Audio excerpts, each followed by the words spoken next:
Welcome to Badminton Unlimited, your weekly access to badminton and beyond. This week, Japan's Olympic bronze medalist Nozomi Okuhara shares with us her proudest moment in Rio. And we're in the Netherlands to soak up the exciting atmosphere at the European Para-Badminton Championships. このメダルはやっぱり I dedicate this medal to my parents. They have always supported me, especially during the time when I was injured.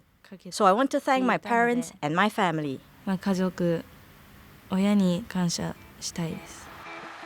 Nozomi Okuhara created history when she became Japan's first singles shuttler to take home a medal from the Olympic Games. Okuhara battled hard to defeat teammate Akane Yamaguchi in the quarter-finals, but then succumbed to India's PV Sindhu's speed and power in the semis to set up a bronze medal playoff with cshares of China. The Japanese shuttler earned the bronze without a fight after Lee pulled out of the clash following a knee injury she picked up in her semi-final encounter with eventual champion Carolina Marin. The podium finish was another feather in Japan's cap after their women's doubles pair clinched gold the day before. But for the Nagano-born shuttler who had set high expectations in Rio, the 2016 Olympics was a bittersweet experience. やっぱり先輩たちが金メダルを取っていたので My seniors, Takahashi and Matsutomo, had already won the gold, so I wanted to follow suit and win the gold medal too. I had to accept my result, but it was hard for me, and I just couldn't feel too happy about it. I felt more disappointed and frustrated than happy. よりはやっぱ悔しかったり残念だなっていう気持ちの方が大きかったです。 Having been sidelined for almost a year in 2013 due to a serious knee injury, the 2016 Rio Olympics was the last thing on her mind then. The right-hander was more focused on staying injury-free and getting back on top of her game. But Okuhara's comeback was nothing short of extraordinary. Her rise up the world rankings gave her the confidence to pursue the Olympic dream. 出だしは本当にうまくいかなくて I started off badly, as I couldn't deliver, and I was expecting more. But last year, I won the Japan Open. I made a breakthrough, and I just got better from there. I stopped thinking about the big race. I tried not to look too far into the future. I knew I needed to focus on the present. So I started to focus on one match at a time and one tournament at a time. It gradually led me to the Olympics and the bronze medal. 銅メダルにもつながったのかなって思ってます。 Regarded as one of Japan's most promising women's singles players before her injury, Okuhara was determined to live up to that status. She swept aside higher-ranked opponents to clinch the 2015 Dubai World Superseries finals crown and went on to grab top honours at the prestigious Yonex All-England Open this year. Ranked 5th in the world by the end of the Road to Rio qualification race, the diminutive 21-year-old was ready for the 2016 Rio Olympic Games. We started with basic training and mixed that up with technical training. Once we arrived in Rio, we included movement and strokes in our practice. In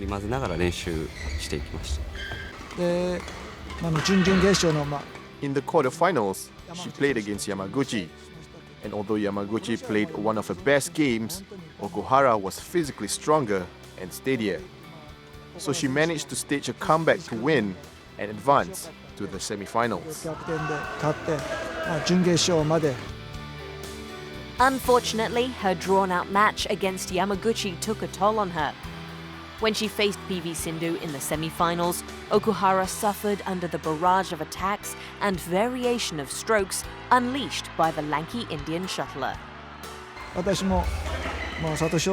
I was sitting at the back watching. Sindhu was in control of the game. She controlled the shuttle very well, hitting it really deep and covering all the sides. Well, that made it very difficult for Okuhara.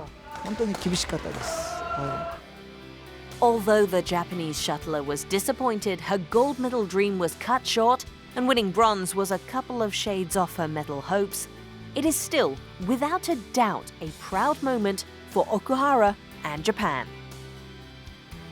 自分がジュニアの時からもう先輩たち When I was a junior player, my seniors were already playing successfully at the global level. Although China is still dominating the sport, things are changing. When I was younger, my seniors proved that they too could win at the world stage. Nothing was impossible. It gave players of my generation more confidence and showed us that anything is possible once you set your mind to it. So that was a very huge motivation for us. そういうのっていうのが大きいかなと思います。 One of the hardest working players on court, Okuhara's fighting spirit is exceptional. The Japanese shuttler has stepped up her pursuit for excellence, and she is already prepping herself for the next installment of the Games. もちろんそうですね。もともと怪我をしてた時にはリオに I didn't think I would be ready for Rio after my injury. It was going to be an uphill task for me, so I was originally targeting the Tokyo Olympics. I didn't think much about the 2016 Games, but it turned out I qualified for Rio and I was also able to achieve a medal.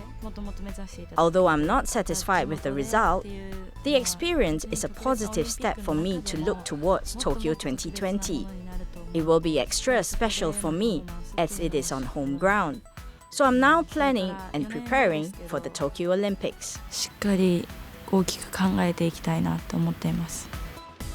A worthy challenger, now armed with a newfound confidence, Nozomi Okuhara is determined to push the boundaries and create her own history.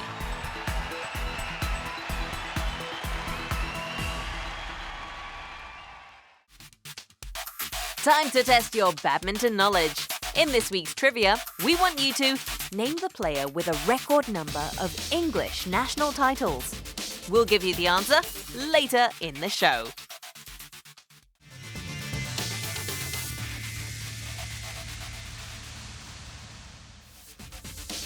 After the break, Janne Jorgensen gives us some quick bites about Denmark's Thomas Cup victory.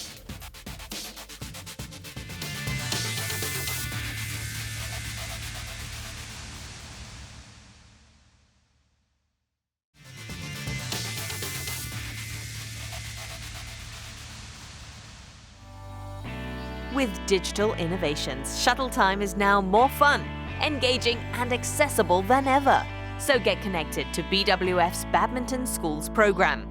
Find out more about BWF's grassroots program on these platforms. Download the app, visit the website, and get active on Facebook. Your gateway to shuttle time has never been so easy.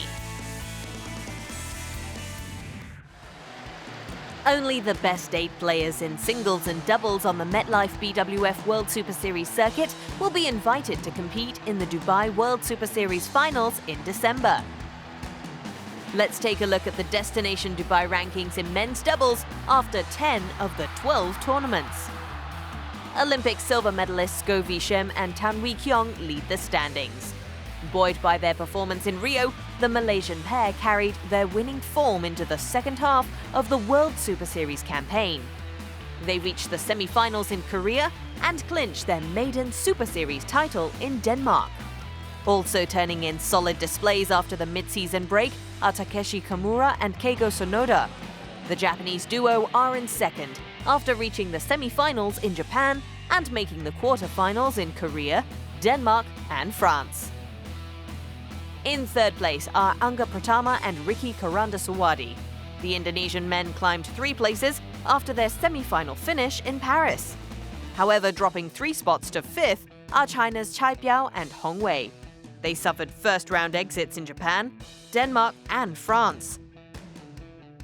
Log on to www.bwfworldsuperseries.com to read all the news and information on the MetLife BWF World Superseries tournaments. The Destination Dubai rankings are updated every Thursday following a Super Series event, so check the site to keep up to date on the top 8 players in singles and doubles making their way to the finals in Dubai.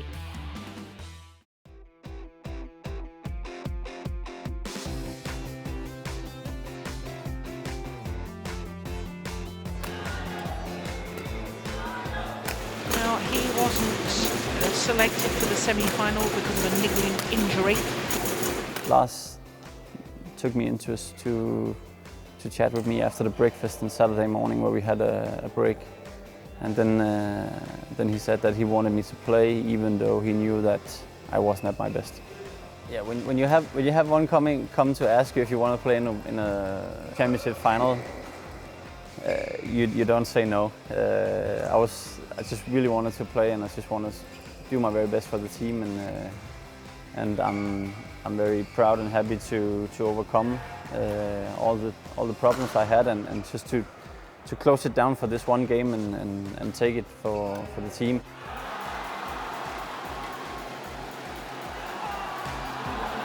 And Denmark leads Indonesia 2 matches to 1 in the Thomas Cup final. When I took the game to 2, when we got the second point, I knew that we had a chance to win it. I think we knew that they had a really strong second men's double, and it will all come down to the third men's single. Actually, I was picked for doping test right after the game, so I had to watch the whole men's double from a room because I couldn't pee.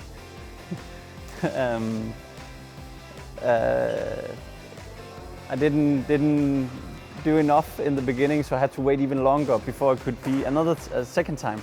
So I was just sitting there, and I really wanted to go and support the team. So I actually first came to the stadium again when he was started playing first set in the third single. So I missed the whole second men's double.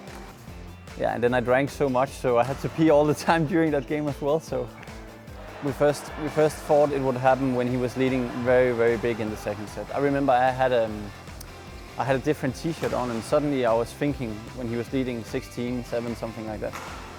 Okay, I need the official game shirt on. So do I have one? Then I started changing one, and then I came in and watched the last few points.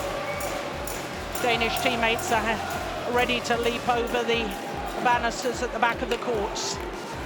Championship points. They've done it. Denmark have won the Thomas Cup. Just pure emotions. Yeah, one of the biggest moments in my career, and I don't think much will ever go up on the side on that achievement. I came in as a young player with the likes of Kenneth Jonassen and Peter Gede and all of the double players, Påske and Jonas Rasmussen, and I could feel that this Thomas Cup is something special. The MetLife BWF World Superseries circuit moves back to Asia for the series' last 2 stops, and fans in Fuzhou, China were treated to a week of top-class badminton at the Tai-Hot China Open. China's young pairing of Huang Dongping and Lin Yinhui faced the number 6 seed from Korea, Chang Ye-na and Lee So-hee. The unseeded Huang and Lin comfortably took the first game, but the Korean duo fought back to force the match to a decider. The third game could have gone either way, but experience prevailed as Chang and Lee kept their composure and pushed ahead. After an hour and a half, they broke the hosts' 15-year dominance in women's doubles at the China Open. The final score, 13-21, 21-14, 21-17. The Korean pair clinched their first World Superseries title of their career. Olympic silver medalist PV Sindhu hoped to continue her fine form in the tournament when she met China's Sun Yu in the women's singles final. The Indian shuttler took the opening game easily, but Sun produced some exceptional plays and defended well to thwart Sindhu's big attacks to take the match to a decider. But the Chinese shuttler was depleted physically in the third, and Sindhu showed no mercy.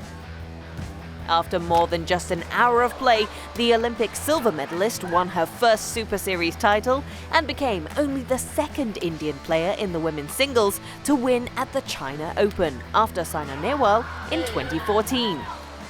The final score, 21-11, 17-21, 21-11. Next up was the men's doubles. Indonesia's Marcus Fernaldi Gideon and Kevin Sanjaya Sukamuljo were up against Denmark's Matthias Bo and Carsten Mogensen.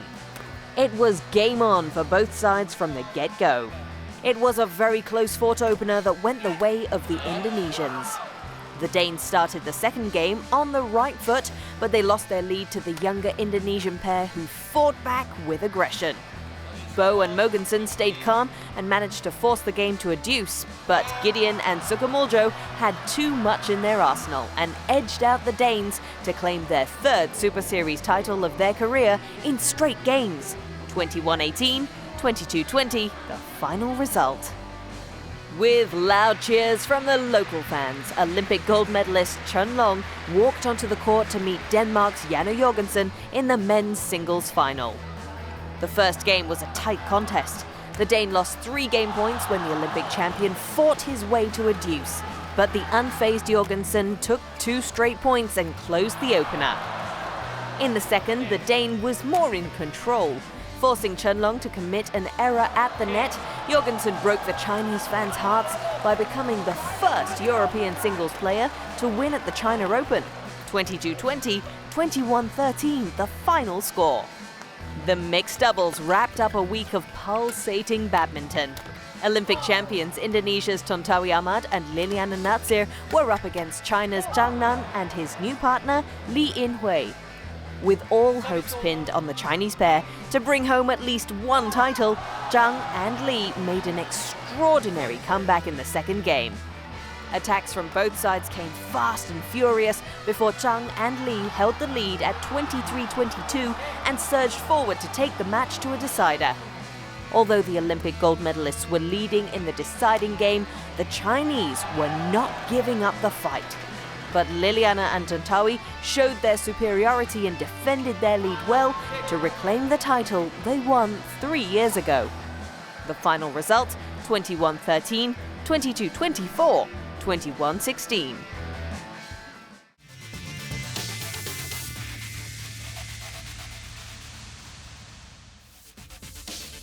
After the break, we're in the Netherlands to report on the 4th edition of the European Para-Badminton Championships.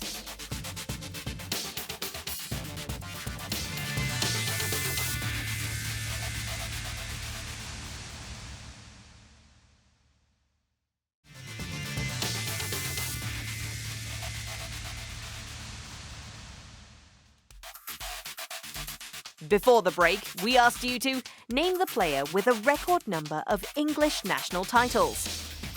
The answer is Rajiv Youssef. The men's singles player has clinched the English National Badminton Championships title 8 times in his career, claiming it 7 times in a row between 2008 and 2014, before grabbing the crown again 2 years later. Current world number 16 put in a commendable display at the Rio 2016 Olympics, reaching the quarter-finals of the competition. But it was his shocking win over 7th seed Tommy Sugiarto of Indonesia in the last 16 that was his most impressive performance of the Games. Since para-badminton was fully integrated into the BWF in 2011, the sport has enjoyed impressive progress in participation and funding. The Stoke Mandeville edition of the World Para-Badminton Championships last year was exemplary evidence of this upswing, and now continental tournaments have followed suit. The European Para-Badminton Championships recently gathered the region's best in the Netherlands, and it had been another exceptional showcase of talent, passion, and drive. Being a para-sportman or para-sportwoman, it means a lot more than just playing a sport. It means accomplishment. It means that you succeed in doing something you're not supposed to be good at. Like badminton is not the sport you think you will be good at in a wheelchair or with an amputee. So it's different. Badminton Unlimited dropped in on the tournament to find out how both fans and players were enjoying the experience. Inaugurated in 2010, the biennial European Para-Badminton Championships had its 4th edition in the southeastern Dutch town of Beek. The growth has been encouraging for the administrators, who believe the tournament serves as the ideal test for players gunning for better performances and bigger prizes in para-badminton. The level of the players is increasing every year, and I'm sure it will give another huge change over the next years.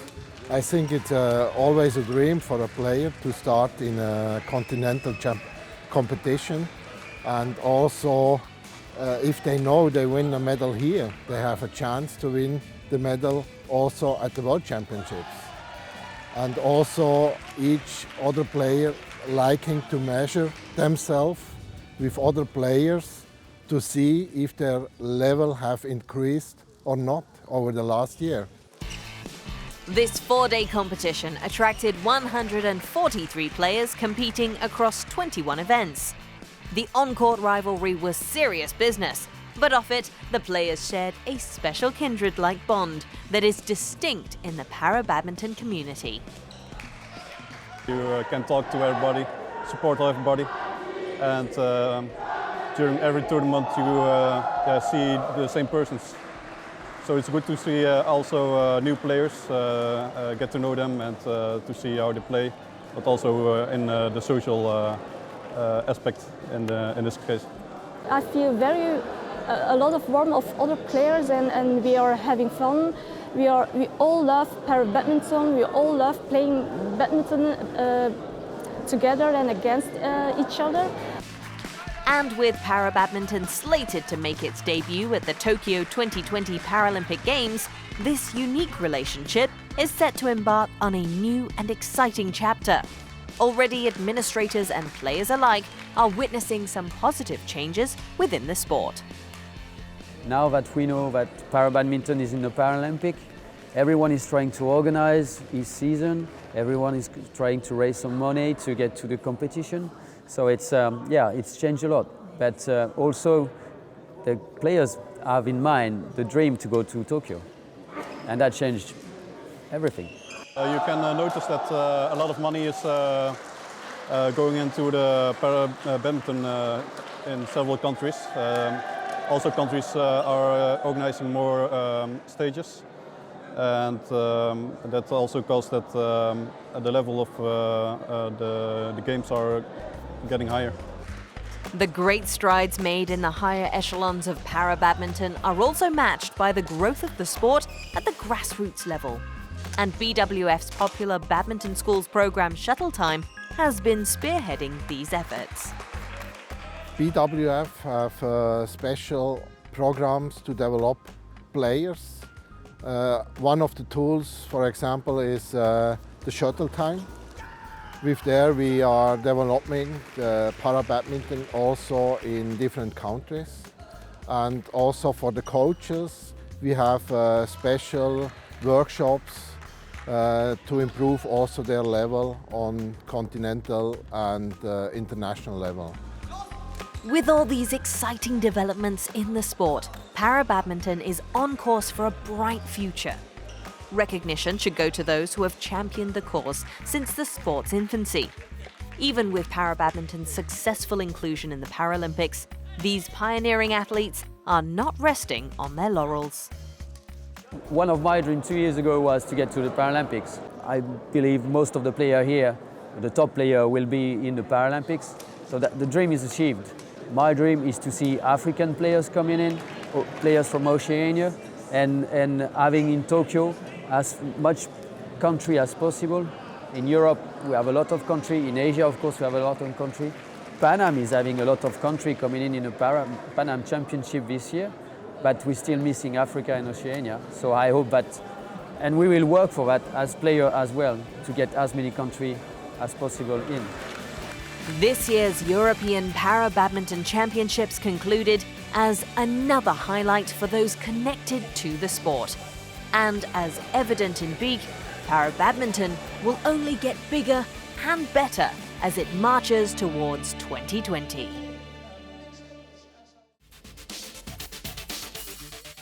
Before we go, let's see what the international circuit looks like as we check the Badminton Unlimited calendar. Mark the Yonex Sunrise Hong Kong Open in your diary. It's the last tournament on the MetLife BWF World Superseries circuit and the final chance for players to make the cut for the Dubai World Superseries finals.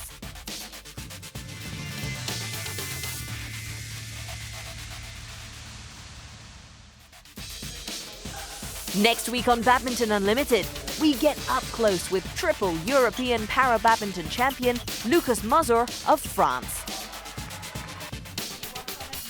And we find out more about the IOC Athletes Career Program held in Spain. See you next week.